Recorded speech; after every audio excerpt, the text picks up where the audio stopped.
Arsen Ostrovsky, an individual who wrote a post for the Huffington Post.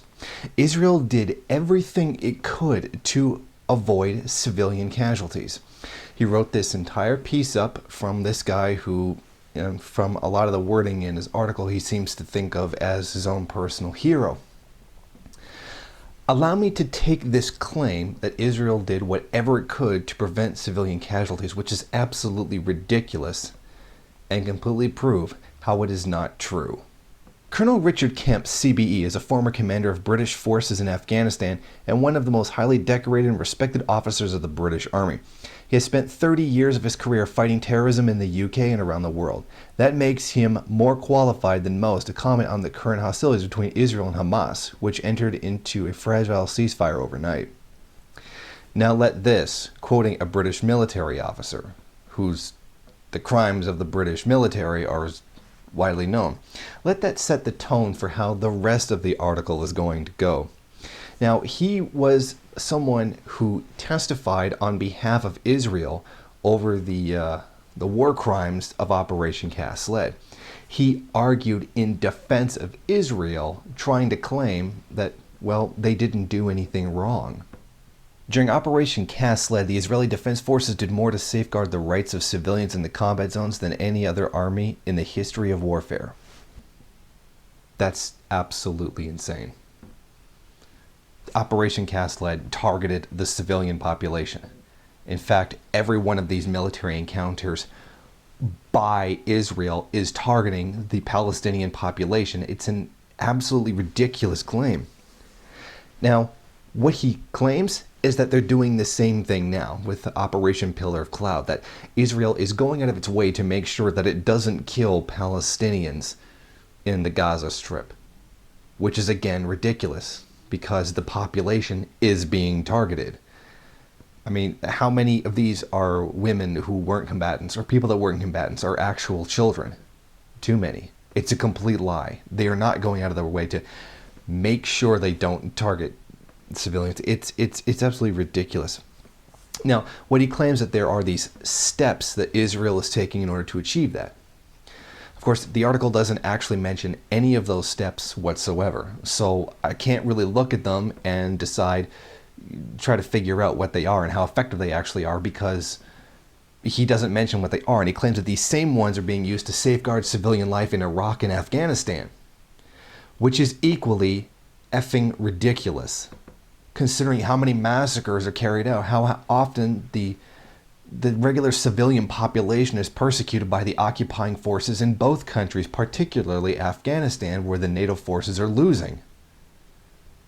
Again, he doesn't cite any examples of this. Maybe he's got some, maybe it doesn't fit into the article.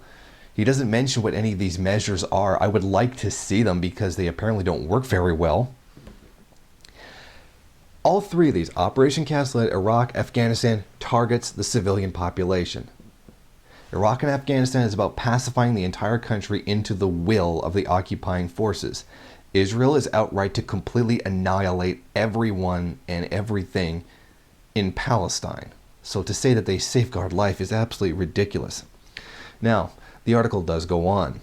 Having closely followed events in the region, Kemp believes Israel was fully justified in commencing this operation, saying, "I don't believe Israel had any choice after Hamas and other terrorist groups in Gaza stepped up their missile attacks over the last few months."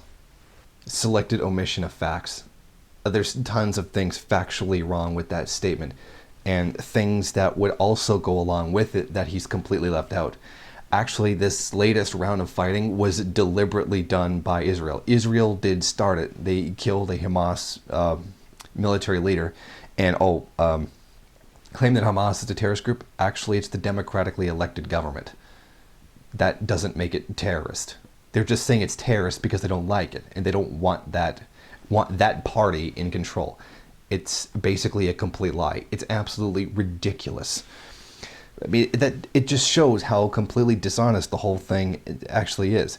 Israel fires on Hamas, kills a leader, shells and mortars the place, killing like more people, and then Hamas fires missiles back into Israel, and it's Hamas's fault.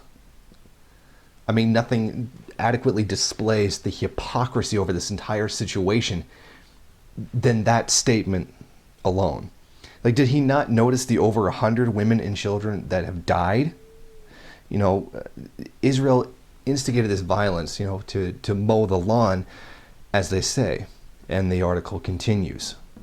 Before the operation commenced, some 800 rockets were fired from Gaza at the southern Israel this year alone, with 12,000 rockets fired by Hamas over the course of the past 12 years.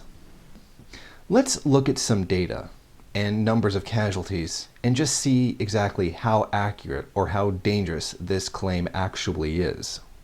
Note that of the 26 fatalities from rocket and mortar attacks, more than 1 out of every 4 deaths occurred during these two operations, Pillar of Cloud and Cast Lead, which were ostensibly designed to deter rocket attacks. For the entire duration of 2008 Hamas-Israel ceasefire, even after Israel had broken the ceasefire November 4th, not a single person was killed by rocket or mortar fire into Israel. Yet approximately 2 hours after Israel's commencement of Operation Cast Lead, 1 person in Israel was struck and killed by shrapnel from a Qassam rocket. 2 days later, 3 more people were killed in Israel from Gaza rocket and mortar attacks. For an entire year before Operation Pillar of Cloud, not a single Israeli was killed by rocket or mortar. Yet approximately 16 hours after Pillar of Cloud commenced, a rocket from Gaza killed 3 Israelis. It was during both military operations that Israel endured the highest number of fatalities from Gaza rockets and mortars in the shortest time spans. So we can see how really dishonest this is. 26 people have died. And most of these were actually fired during a time in which there was, you know, actual combat. And add on top of that, this is retaliation for the tens of thousands, even more, that have died as a result of what Israel does to Palestine every day with blockades. Blocking food, blocking water, blocking aid, blocking medical supplies, preventing hospitals from being constructed, destroying infrastructure, all these things, which are deliberately left out in this, oh, they've been fired on a bunch of times claim. Well, that's why. That's why it only says a supposed number of times they've been fired on and not how many people have actually been killed. Because if we actually look at the kill ratio, it's ridiculously one-sided in favor of Israel, showing how this statement is terribly dishonest. Further, Kemp adds that Iran helped precipitate this operation by arming Hamas, whom he refers to as a client of Iran, with long-range missiles capable of reaching Tel Aviv and the nation's capital, Jerusalem. Quite simply, he says Israel could not accept such a situation on its doorstep, where Hamas is able to target almost half its population with advanced weapons, such as the Fajr, I assume that's how it's pronounced, 5 missile. Care to back up this claim at all, that Iran's actually behind it? No? Cite no source? Okay. But Israel's always the victim, so we're supposed to just automatically believe that. Now, Hamas is able to target half the Israeli population with their advanced rockets, which leave gouges in the ground, not smoking craters like the Israeli weapons. And half its population, okay, may or may not be true, but let's take them at their word. Let's say it is. As opposed to the entire population of Palestine, the entire population of Gaza that's suffering as a result of what Israel does. The sanctions I've already mentioned, the aid, the preventing medical supplies, all of that. Oh, but half the population is at risk from being hit by a missile that virtually cannot be aimed whatsoever. Turning to the ceasefire, which was agreed to overnight between Israel and Hamas, Kemp concedes this is a major risk for Netanyahu. Although he believes Hamas will undoubtedly portray this as a victory, ultimately Kemp says Netanyahu achieved his key objective of re-establishing deterrence and causing sufficient damage to Hamas's weapon stocks and leadership. So basically, after nothing was really actually going on, they went and killed the Hamas leadership, and turning around and shelled a bunch of civilians at the same time, and then claiming that Hamas is the aggressor and that Gaza is the one at fault for this. And then turning around and claiming that Gaza is going to, Gaza or Hamas, whatever, is going to claim that it's a victory. No. It depends on how you define the word victory. If the actual ceasefire is an achievement, like say they're going to stop being killed by the Israeli Defense Force, I would say getting into a situation where you're not being murdered would be a success.